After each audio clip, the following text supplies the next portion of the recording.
Hussein Barmal, originaire de l'Inde et résident de Kampala, qui a grandi dans la capitale ougandaise, a longtemps lutté pour trouver des ressources lui permettant d'étudier les langues qu'il entend au coin de la rue.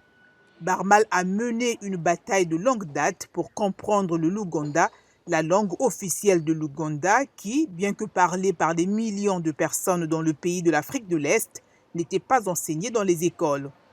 Mais à partir de cette année, le polyglotte en herbe peut désormais copier et coller des matériaux d'apprentissage dans le service de traduction de Google et les lire directement en Luganda. Après cette annonce, j'étais vraiment excité parce qu'étant ici en Afrique de l'Est et en grandissant, n'ayant pas assez de ressources pour apprendre l'Ouganda, c'était excitant pour moi parce que je sais enfin que maintenant il existe une application de traduction disponible.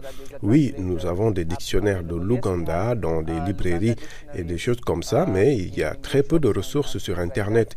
Il y a des manuels et du matériel en Luganda, assez de matériel en ligne pour apprendre le Luganda, mais il y a maintenant une application ou un service de traduction approprié que nous pouvons utiliser.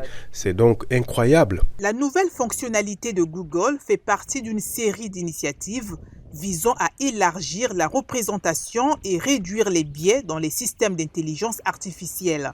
Les géants de traduction et d'apprentissage linguistique comme Google et Duolingo ont rejoint les efforts des organisations à but non lucratif pour étendre les bases de données linguistiques disponibles en ligne. Le Luganda, qui est parlé par environ 300 millions de personnes, est l'une des 24 langues ajoutées récemment à Google Translate. Le nouveau lot comprend 10 langues africaines subsahariennes, tandis que les autres sont principalement utilisées en Inde et parmi les groupes autochtones d'Amérique du Sud. Il y a maintenant 23 langues africaines sur la plateforme, contre 13 auparavant. Toutefois, elles ne représentent toujours que 17% du total. Presque partout où vous allez en Ouganda, les gens connaissent le Luganda. Ceux qui ne le parlent pas peuvent l'entendre et peuvent comprendre ce que vous voulez vraiment dire.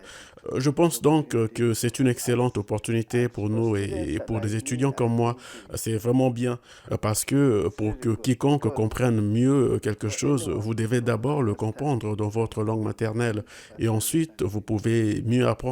Isaac Caswell, chercheur traduction de Google, soutient que pour les locuteurs des langues minoritaires, il peut sembler que le monde de la technologie vous ignore. La traduction en ligne est un signal très important pour montrer que nous nous soucions de vous, a-t-il spécifié.